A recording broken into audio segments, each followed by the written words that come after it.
مثلا.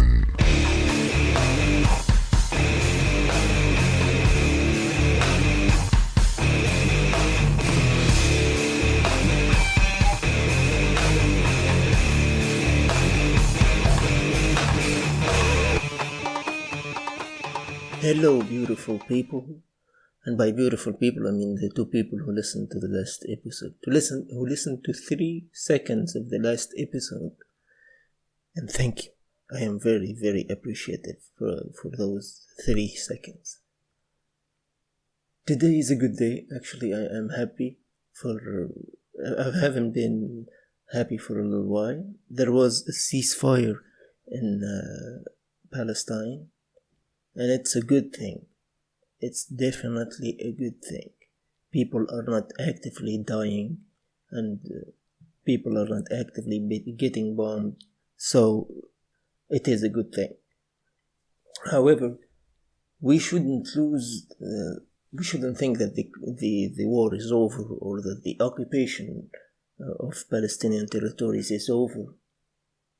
Because it's not. What a ceasefire means, it means that we're not gonna bomb you as much as we have been doing for the last 11 days. However, it's gonna be a de-escalation to the slow oppression, to the slow burn of the oppression and occupation that has been going on for the past 8 years in Palestine.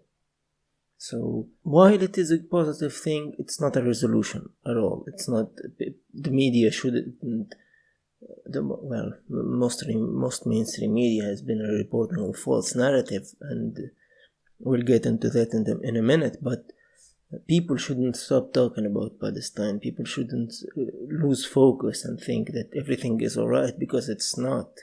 It's not. There has been a huge ramification and huge consequences of the bombing that has occurred in the West Bank and in Gaza for the last 11 days. I have the numbers here before me. Israel has lost 12 people. 12 people died. Now, Palestinians, 250 Palestinians were killed. 66 of them were children. 39 of them were women. 2,000 wounded. 33 media institutions destroyed, including the Associated Press of the American media who were defending Israel. 1,800 housing units destroyed. 5 high-rise buildings destroyed. 91,000 people left homeless and displaced.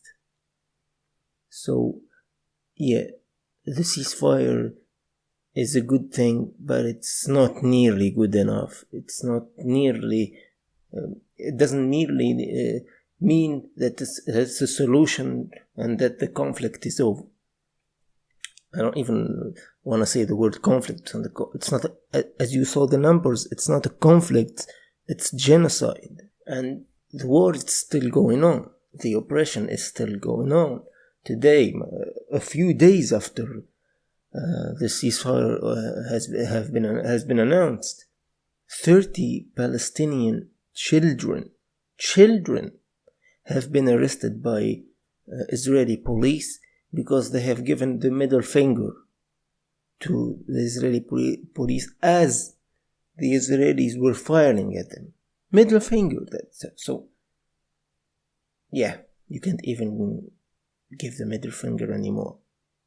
They were arrested. Yeah, so the suffering still continues, the oppression still continues, and the people should continue to put pressure on the Israeli government, on their own government, like people have been doing in England and in Canada and in the United States and France and so on, to actually make a change and make a significant change, because this is not nearly enough. People are still suffering everywhere. And I want to talk about another form of war within this conflict, another war that is being fought, and it is a war of words. And it's for the first time in history, because information is now so decentralized thanks to the internet, that the war has been relatively equal. It is thanks to the Trump era, where mainstream news and the idea of fake news has been so popularized and so normalized that people don't trust mainstream media anymore, and are seeking more and more alternative sources of information, that this war has been equal, and that a certain narrative has not been crushed by another.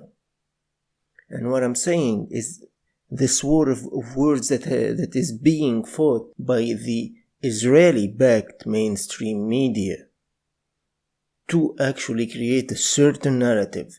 You can see it in the New York Times, the Washington Post, and many other major institutions. You don't hear about displacement. However, you hear about eviction in Sheikh Jarrah, which is the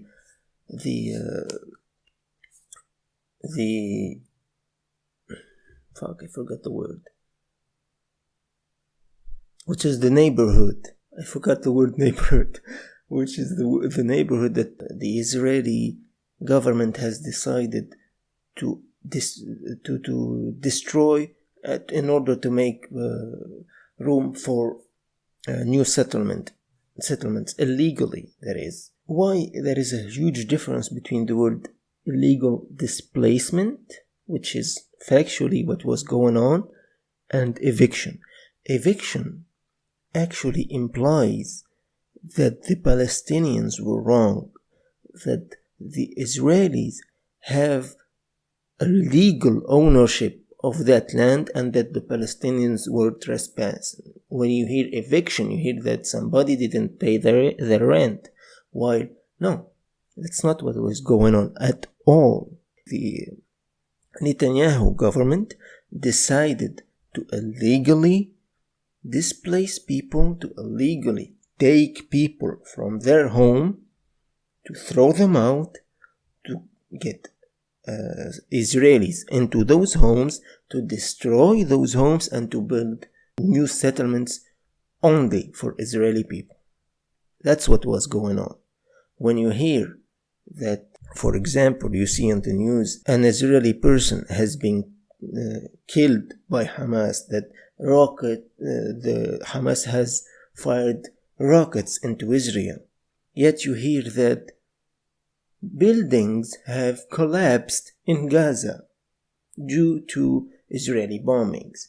Do you see the subtlety of the trickery here? You hear very active, very powerful wording when it's Hamas who's actually resisting the occupation, and you hear a passive tone, a tone that is meant to actually lessen the impact of the information when Israeli attacks are happening. Yet we can see the huge disparity between the two powers. Calling the war between Palestinians and the occupying entity that calls itself Israel a conflict is like calling a fight between Mike Tyson and, I don't know, a 3-year-old a conflict. You wouldn't call that a fight. That's a murder. That's a beating. And believe me, the power disparity is even greater than the stupid example I just gave. Because Palestinians, let me explain to you how the Palestinian armed resistance, which is very negligible, how they get their bombs, their missiles. They actually salvage those from World War II submarines and World War II ships that have sank in the Mediterranean Sea, and they dive and they salvage those and create homemade bombs that cost a few $100 to make. While on the other hand, you have Israel. What does Israel have? Well, let's see. Fighter jets from F-16 to F-35. They have what they call an Iron Dome, which is a system of anti-air strikes. When one missile costs around $150,000, one missile, to take down the $100 missile that Hamas uses. They have nuclear bombs, an estimated arsenal of 80 nuclear bombs. And I'm sure it's much more, but of course nobody talks about it because, well, the US is backing Israel. And of course, only one country matters when it comes to these things, and it's the US. When the US wanted to invade Iraq for no fucking reasons other than for its own gain, they did so. No matter what the UN did, no matter what anybody said. When the US decides to do something, they do it. That's how fucking empires work. That's how it always worked. So when you hear about both sides narrative, when you hear about Hamas is using children as a shield, what the fuck are you talking about? You are keeping the people in Gaza in an open air prison. They have 2 hours of electricity a day. They don't have running water. They don't have healthcare because, yes, in the past 11 days, Israel not only bombed hospitals but also killed the leading Palestinian doctor on COVID. Do you understand how evil that is? Do you understand how fucked up that is? And people are still talking about both sidism and whataboutism and all that shit. No. You have to understand this is a war. You have to understand this is an invasion, and this is a colonizer settler state. Therefore, an armed resistance is necessary. And it is just. And in this case, I am saddened to say the armed resistance is negligible. I am saddened to say that the power disparity is so fucking great that the Palestinians have no chance to actually win. Yet, to quote Gramsci, optimism of the will and pessimism of the intellect, existence is resistance when people are trying to erase you, to ethnically cleanse you. Just the fact of speaking out and continuing to live in those atrocious conditions is resistance, and it is the highest form of resistance. You have to know, people I know who came out of Gaza and came to my country told me about very fucked up ways in which the Israelis fuck with the Palestinians in Gaza. They would walk into Gaza and purposely shoot cats. Yeah, they purposefully shoot cats. One would say, why? Well, so that Gaza gets flooded with rats, and that's what happens. This lady friend of mine used to tell me about how when she would walk out at night in Gaza, hundreds and hundreds and hundreds of fucking rats would be flooding the streets to the point where you can't even see the ground anymore. Do you understand how fucked up that is? People, she told me how people used to smuggle cats out of underground tunnels from Egypt until the fucking government of Egypt flooded those tunnels in order to suffocate the people and tighten the grip on Palestinians. We are witnessing an apartheid state. We are witnessing cruelty at its best. Then you hear people like Joe fucking Biden telling a reporter, that if she asked him, can I ask you about the quote-unquote conflict of Israel and Palestine? He said, only if you stood in front of my car as I was driving. Hilarious fucking joke, you senile little weasel. I'm bewildered, and yet I am hopeful because we can see the change, we can see the counter narrative, we can see the narrative of the invaders being questioned, and you can see artists, you can see popular figures speaking out and really defending the Palestinian cause, because it is not only just, it is necessary, it is the humane thing to do. People try to paint this idea that defending Palestine is and Palestine is getting all this support and all this these hashtags and all this posting about it because people are hate the Jews, and it is it is an acceptable way to express their anti-Semitism. Let's focus on this point. All right. What is a Semite? A Semite is a person that speaks either Arabic or Hebrew. Semite is a group of languages that were practiced and spoken in that region, in the Palestinian region. So Palestinians are Semites. They cannot be anti-Semites. That's the first fucking point. Understand what you're saying, please, before, making all these bold fucking claims. Then, you see people comparing, saying, why did the people didn't share this much? I didn't speak out this much because when China was killing Muslims in their country, and yet people who never spoke about that are speaking about Palestine. That's anti-Semitism. Do you understand how fucked up that argument is? They're basically saying, why can't we kill innocent people? China does it. You didn't say anything when China was killing Muslims, so why shouldn't we be allowed to kill Muslims in peace?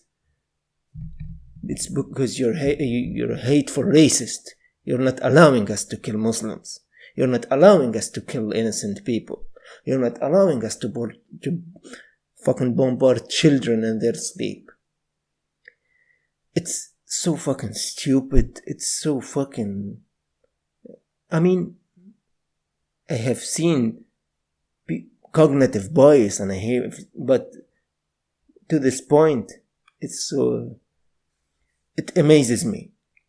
And the person who shared this is a stand-up comedian. I would say his name, but I forgot his fucking name because, fuck him. I unfollowed him right away. I'm not gonna stand up for this bullshit. And I am against censoring people, and I am against... I just unfollowed him. I'm not saying he should be, he should be cancelled or censored by anybody for saying what he said. Of course he won't, because he's serving the narrative that, all the liberal media is pushing, so he won't.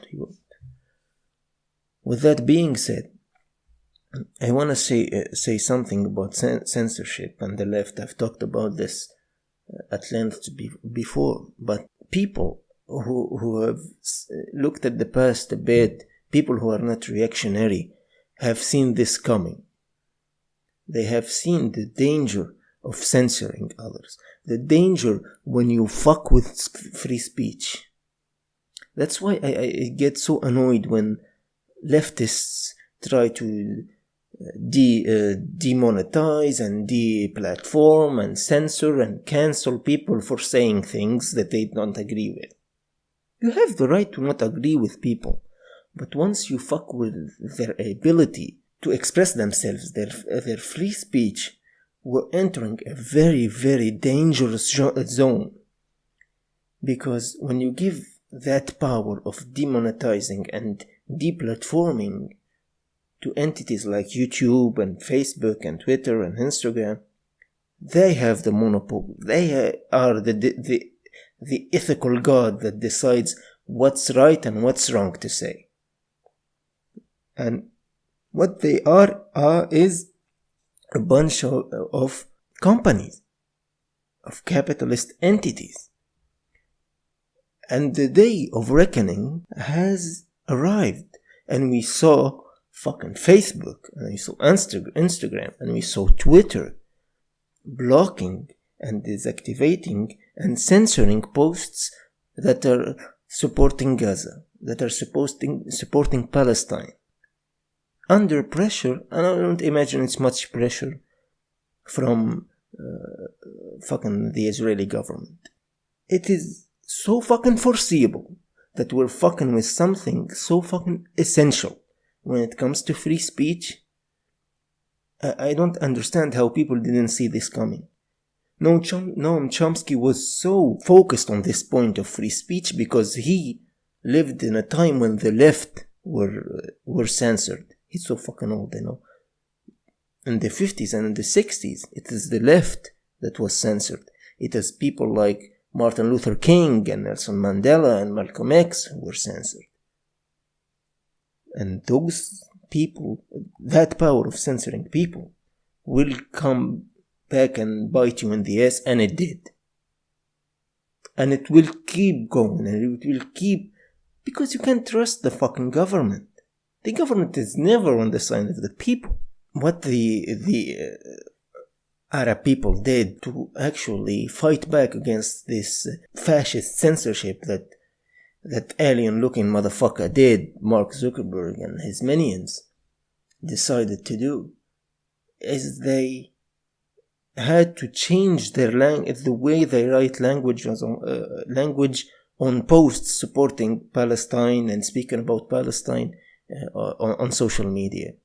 They erased all the dots in the language, because in the Arab language, one letter, if you don't put a dot on it, it's pronounced Ra. If you put a dot on it, it's pronounced Z. Another letter, if you don't put anything on it, it's pronounced Ha. If you put a dot under it, it's pronounced J. And if you put a dot over it, it's pronounced Kha. So by playing with that, by erasing the dot, and we're erasing the small symbols that we Arabs put on our words in order to show how they are pronounced, we call that a shakl. We were allowed to actually express ourselves and to actually get all the news that we were not getting from the mainstream media.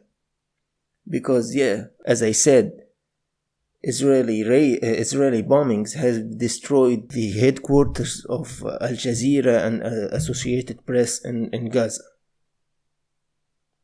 And you know what the American government did?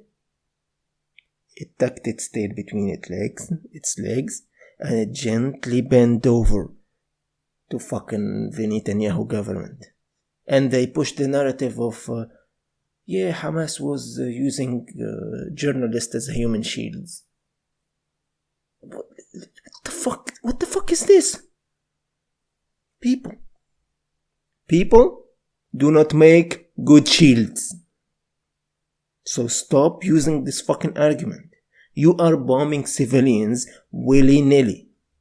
We have seen the interviews of Abi Martin in Jerusalem asking Zionists what is the actual solution for the Arab conflict, and they said to carpet bomb them. So don't pretend that you are engaging in a military conflict when there is no fucking conflict, because there is no army to actually attack. Hamas is the Palestinian people. So don't give me that shit like it's the Allies and the Nazis. No, it's not like that. There are no two armies fighting. There are poor civilian people with salvaged weapons, and one of the strongest armies in the world, killing them with drones, with phosphoric bombs. They used phosphoric bombs, which is fucking illegal and a war crime. And they dare to call themselves the Israeli Defense Forces. What are you fucking defending? Your right to kill people?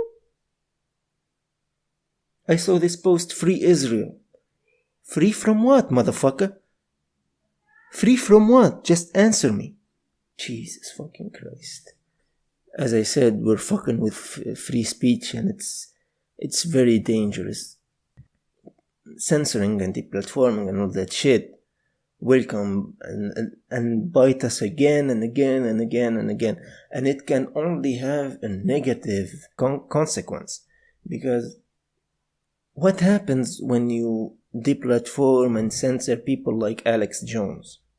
Alex Jones will still have his site, will still put things into the ether, into the universe. But now, those things will not be challenged. He will not be in a conversation with somebody that will check him, that will disagree with him, and that will tell him, no, you're wrong here, and this is not factual, this is wrong, and have an actual debate about it. No, it's gonna create an even stronger echo chamber. His numbers will actually rise. Not on YouTube, not on Twitter, but on his site.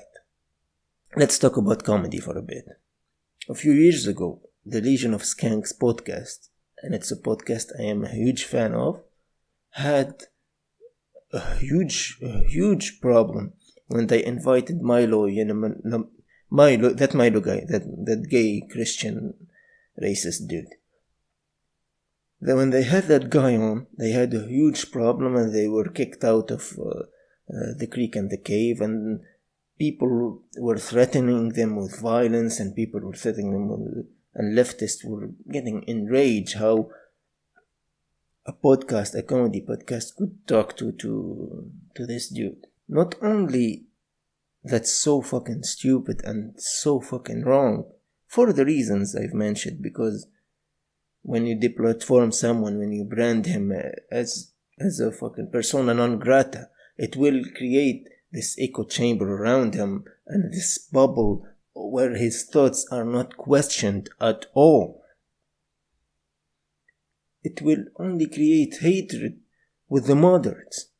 Now the moderates will see the people who have the right intention as radicals and as fascists and as fucking, censoring and as Orwellian and blah blah blah. Even though Orwell was an extremely leftist, historically speaking, he was an anarchist, and he fought in the Spanish anarchist revolution in Catalonia and got shot, and he wrote a book called Homage to Catalonia, but people don't know this. A lot of people think that because Orwell criticized the Stalinist regime, people think that he's a capitalist and he's pro the USA and so on. No, he's a leftist. But, people gotta read. Anyway, so what happened with the Milo thing? Milo came on the Legion of Skanks podcast. They had a good time, and they left, and I gotta give it to the guy. As stupid as he is, he's very smart in a way, and as racist as he is, he's very charming, and he's very funny. So it was an entertaining show, and I think they have the right to do that. You have the right to talk to somebody that holds beliefs that you disagree with. However, my one and only criticism would be that when he started talking seriously, when he made stupid ass claims like Christianity invented morality, and that Muslims do not have morality, and so on and so forth, because Muslims were killing their own, but Christians were only killing what they perceived as the other. I mean, everything he said, everything could have been debunked with 3 minutes on Google. Or if you ever, read or saw anything about history. Religion have never had a problem with killing anyone.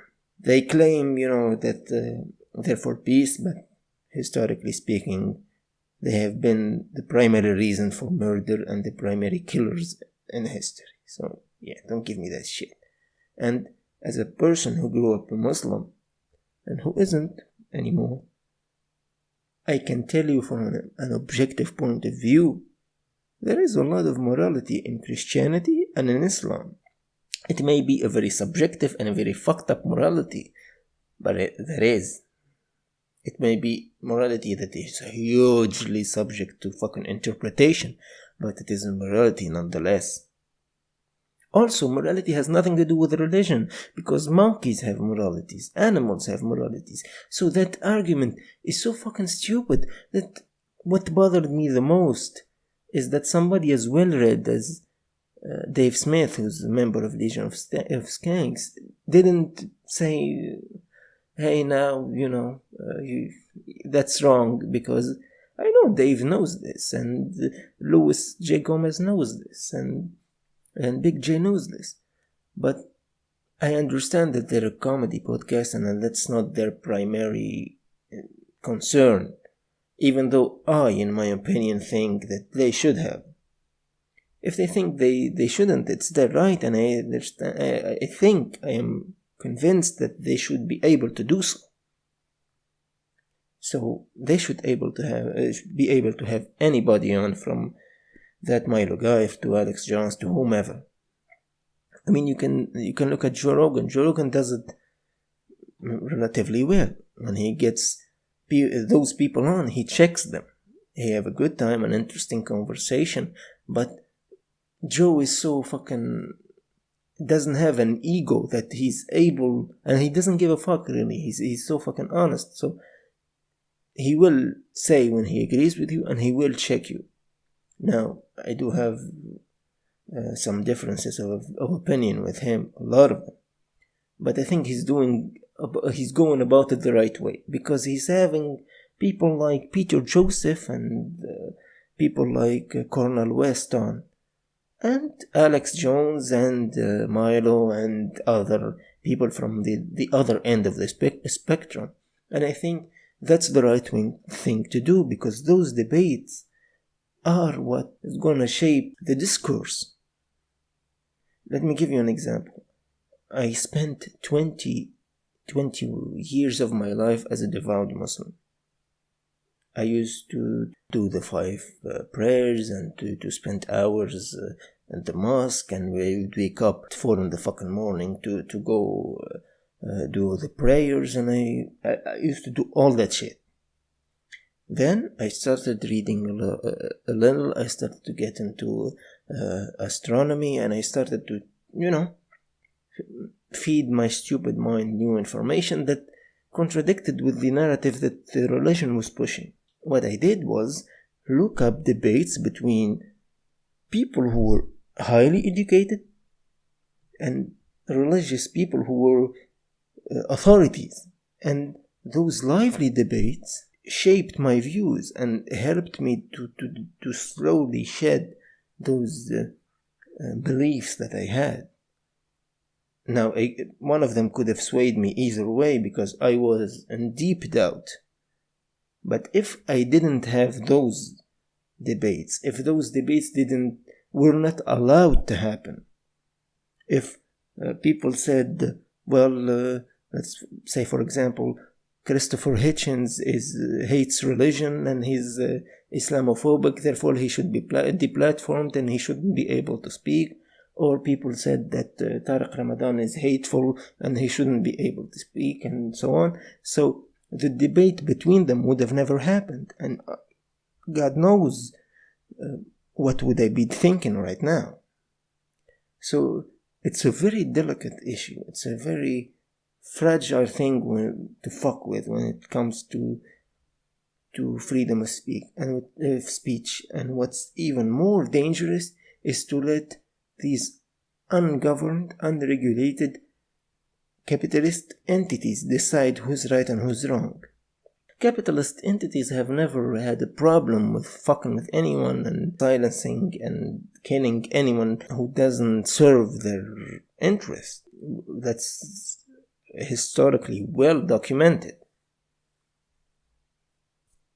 So anyway, I digress. I think that's enough for today, and thank you all for listening to me, and see you all next week.